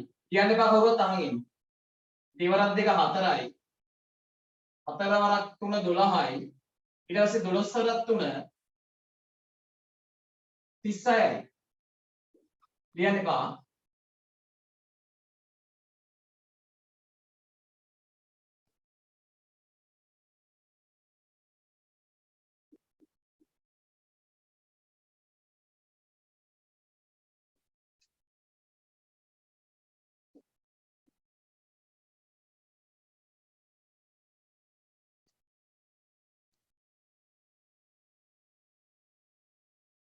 හරි.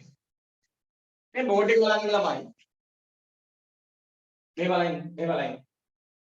මෙන්න මේක ළමයි අපිට හිස්තැන් පුරවන්නලු. මට මෙන්න මේක කියලා ළමයි දෙවරක් දෙක. දෙවර හොඳට බලන්න මේක. දෙවරක් දෙක 4යි. 4 වරක් දෙක 8යි. 8ේව දෙක 16යි. 16ව දෙක 32යි. 32ේව දෙක 64යි. අන්න මේ දෙකේව 6ක් වැඩි කරොත් ළමයි දෙකේව 6ක් වැඩි කරොත් 64 එනව නේද? ආයි බලන්න. දෙවරක් දෙක 4යි.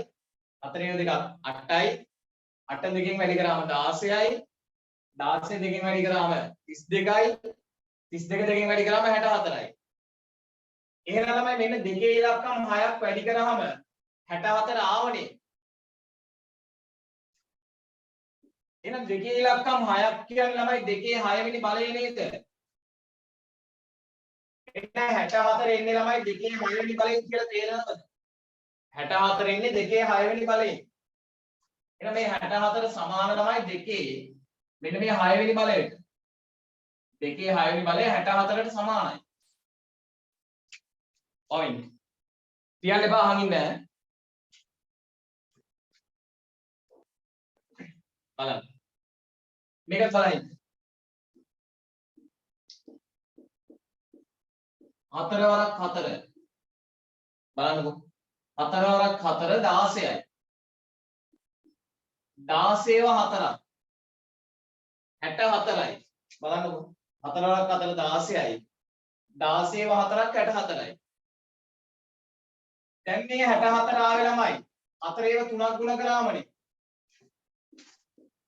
4 ඒව 3ක් ගුණ කරනවායි කියන්නේ ළමයි 4 3 වෙනි බලය. 4 ඒව 3ක් ගුණ කරන්නේ 4 3 වෙනි බලය ආවොත් නේ. මං කියන්නේ තේරෙනවද? 4 වරක් 4 16යි. 16ව 4ක් 64යි. එහෙනම් 64 එන්නේ ළමයි 4 ඒව 3කින්. දැන් 64 කියන්නේ 4 3 වෙනි බලය. ඊට පස්සේ මේ බලන්න. මම 64 ගන්න තව විදියක්.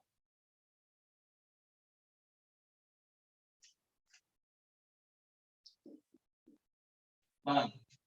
8 වරක් 8. 8 වරක් 8 ළමයි 64යි නේ. බලන්නකෝ. 8 ඒව 8ක් 64යි නේ. අන්න එකපාරෙන්ම 8 ඒව 8ක් 64යි.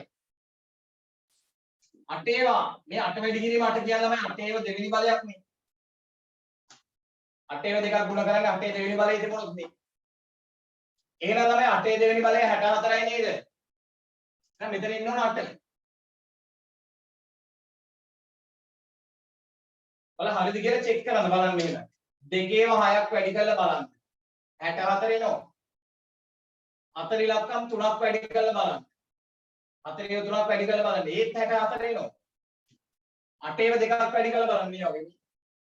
8 ඒව දෙකක් වැඩි කරන්න මේ වගේ. ඒත් 64 එනවා. හරි නේද ළමයි? හරි. ඒක ලියන්න එපා.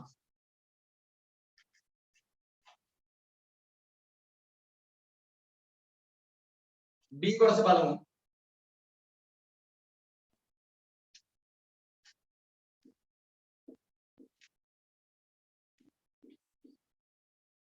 B කොටස. පන්තියක මුළු ළමයි ගණන 45කි. පන්තියක මුළු ළමයි ගාන 45ලු. අන්න පන්තියේ ඉන්න මුළු ළමයි ගාන 45ලු. එක් දිනක ළමුන් P ප්‍රමාණයක් නොපැමිණියේය. අන්න එක දවසක් P ප්‍රමාණයක් ආවේ නැතිලු. එදින පන්තියේ සිටි ළමුන් ගණන සඳහා වීජ ප්‍රකාශනයක්. හරි ළමයි ලේසිනේ. මුළු ළමයි පන්තියේ ඉන්න මුළු ළමයි ගාන 45යි. ඔක්කොම ඉන්නේ ළමයි 45යි. P ප්‍රමාණයක් ඇවිල්ලා නැහනේ. එතකොට ඇවිල්ලා තියෙන ප්‍රමාණය හොයන්නේ. අර ආපු නැති ගාන අඩු කරන්න. ඒ කියන්නේ P අඩු කරන්න. ආවේ නැත්තේ P ප්‍රමාණයනේ. ඒ P ප්‍රමාණය අඩු කරන්න. එතකොට ආපු ගාන එනව නේද ළමයි?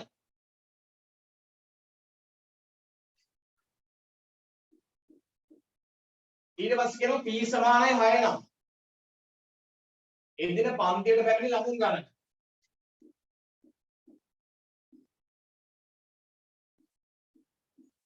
P කියන්නේ 6ලු ළමයි. P සමානයි 6ලුනේ. ඒකට පන්තියට නොපැමිණි ගාන 6ලු. එහෙනම් ඉතින් 45න් 6ක් අඩු කරොත් 39යි. එදා පන්ති ඉඳලා තියෙන ළමයි 39යි. ඔබ ලියාගන්න ළමයි.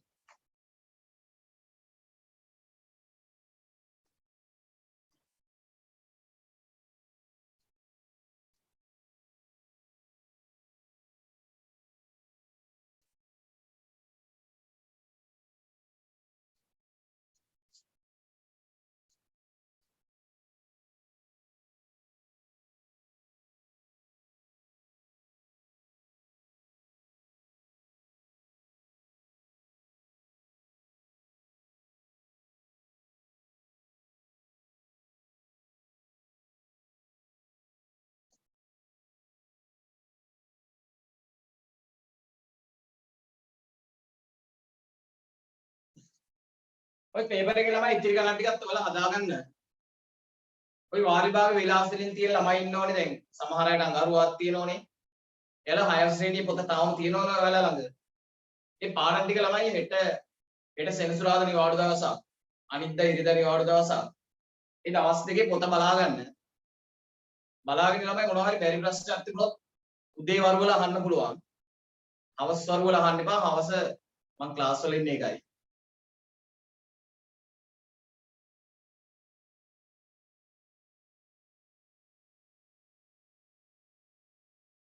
හරි.